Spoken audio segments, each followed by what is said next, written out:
नमस्कार दोस्तों। आज के इस वीडियो में हम जानेंगे कि एपीआई क्या होता है। सबसे पहले एक रियल वर्ल्ड एग्जांपल से इसे समझ लेते हैं, फिर इसे एडवांस नॉलेज के साथ भी समझेंगे। मान लीजिए आपको एक मकान खरीदना है या कोई फ्लैट रेंट पर लेना है, तो आप क्या करेंगे? या तो आप खुद जाकर उसे ढूंढ सकते हैं या फिर आप किसी ब्रोकर की हेल्प ले सकते हैं।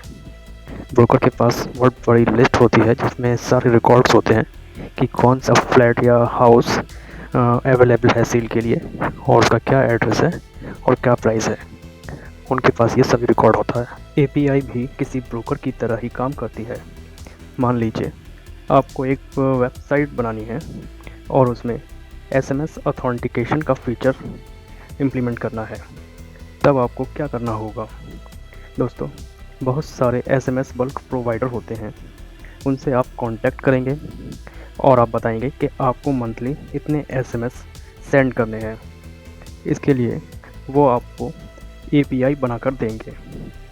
इस एपीआई को आप अपनी वेबसाइट में इम्प्लीमेंट कर देंगे और आप इसके ज़रिए ओटीपी सेंड कर पाएंगे।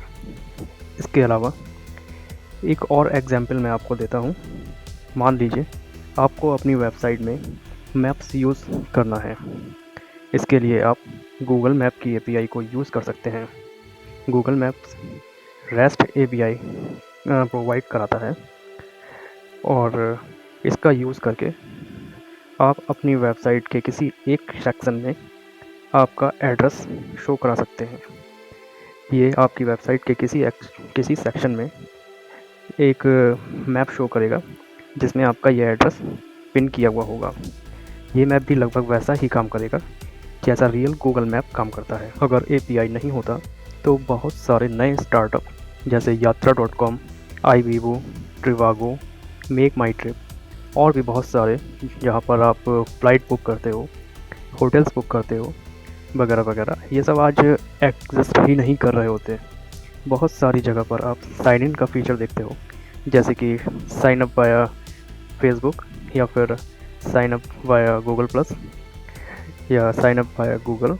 ठीक है, ये सारे फीचर्स एपीआई की वजह से ही पॉसिबल हुए हैं। एपीआई यानी कि एप्लीकेशन प्रोग्रामिंग इंटरफेस, यही इसका फुल फॉर्म है। इसमें आप एप्लीकेशन को एलिमिनेट कर दें अगर, तो दो चीज़ें बचती हैं, एक प्रोग्राम और एक इंटरफेस।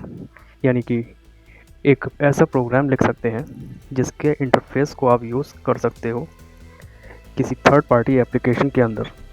यही होता है एग्जैक्टली एपीआई। मान लीजिए मेरी कोई कंपनी है XYZ, मैं चाहता हूँ कि मैं गूगल की या फेसबुक की लॉगिन सर्विसेज यूज़ करूँ, यानी कि जो भी मेरे वेबसाइट पर आए मेरी सर्विसेज यूज़ करने के लिए, तो वो एक क्लिक के साथ रजिस्टर हो सके। तो ऐसे में सबसे बड़ा सवाल हो सकता है कि मुझे फेसबुक या गूगल अपना डेटा क्यों देगा? यूज़र मेरे रजिस्टर हो रहे हैं, फिर गूगल या फेसबुक अपना डेटा मेरे साथ शेयर क्यों करेंगे? और मैं फेसबुक या गूगल की ही सर्विसेज यूज़ कर रहा हूँ। ठीक है, तो ऐसे में यहाँ यूज़ आता है एपीआई का, यानी कि फेसबुक या गूगल ने मुझे एक एपीआई का फीचर प्रोवाइड किया हुआ है, यानी कि एक एपीआई की प्रोवाइड की हुई है जिसके ज़रिए मैं गूगल या फेसबुक की लॉगिन सर्विसेज या उसका डेटा यूज़ कर सकता हूँ, एक बहुत ही लिमिटेशन के साथ। ठीक है, और इस सब के बीच फेसबुक या गूगल की मार्केटिंग भी हो रही है और इसका यूज़ सर्च इंजन में भी बहुत हो रहा है सिंप्लीफाइड होकर। अगर बात करें ivivo.com की या यात्रा.com की, तो इस सब का पूरा बिजनेस मॉडल ही एपीआई पर है। तो डिफरेंट कंपनीज़ ने अपने अपने सर्वर की एपीआईज़ दे रखी होंगी। जैसे इंडिगो ने उनको एपीआई दे रखी होगी जहाँ पर फ़्लाइट बुक हो रही हैं। होटल वालों ने अपनी एपीआईज़ दे रखी होंगी जहाँ से होटल बुक हो रहे हैं। एपीआई में एक्चुअली होता कुछ नहीं है, हम एक प्रोग्राम डिफ़ाइन कर देते हैं और वो एक्चुअली कम्युनिकेट कर रहा होता है सर्वर से।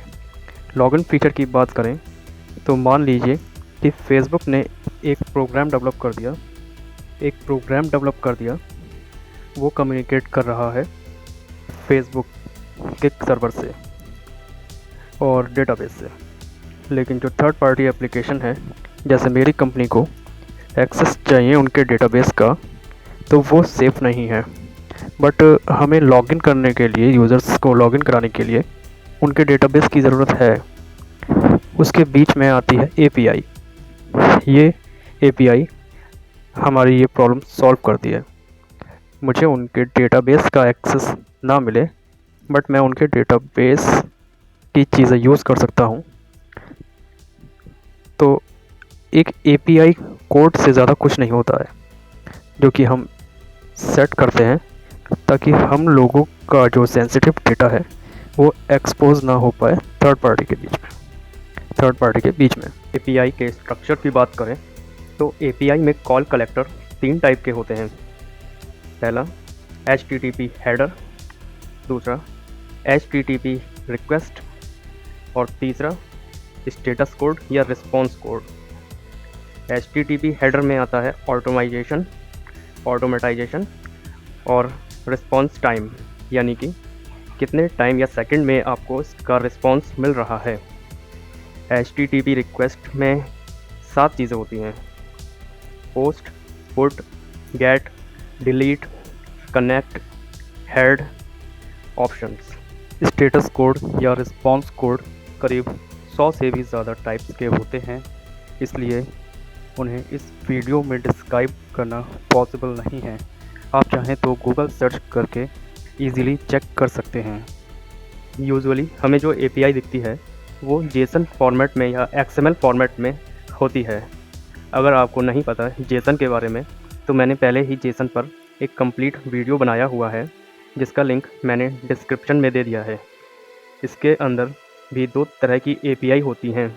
जैसे हम बात करें पेमेंट गेटवे इंटीग्रेशन या ऐसी चीज़ों की जहां बहुत सेंसिटिव इन्फॉर्मेशन होती है और ये पब्लिकली ओपन नहीं करवानी है, तो वहां पर सोप एपीआई यूज़ की जाती है, जो कि XML फॉर्मेट में आती है। इसके अलावा बहुत सारी पब्लिक एपीआईज़ भी होती हैं, जैसे ट्विटर की बहुत सारी पब्लिक एपीआईज़ हैं, उनके फीड्स की या फिर फेसबुक के फीड्स की या टाइमलाइन या पेजेस की या अपलोड्स की। ठीक है, इस तरह की पब्लिक एपीआईज़ को हम बोलते हैं रेस्ट एपीआई। ये आपको यूजुअली जेसन फॉर्मेट में मिलती हैं। ये थी 2 तरह की कॉमन एपीआईज़। इसके अलावा हार्डवेयर की भी अलग एपीआईज़ होती हैं। अगर आप चाहें तो आप अपनी खुद की वेबसाइट बना सकते हैं एपीआई का यूज़ करके, जैसे कि फ्री SMS साइट।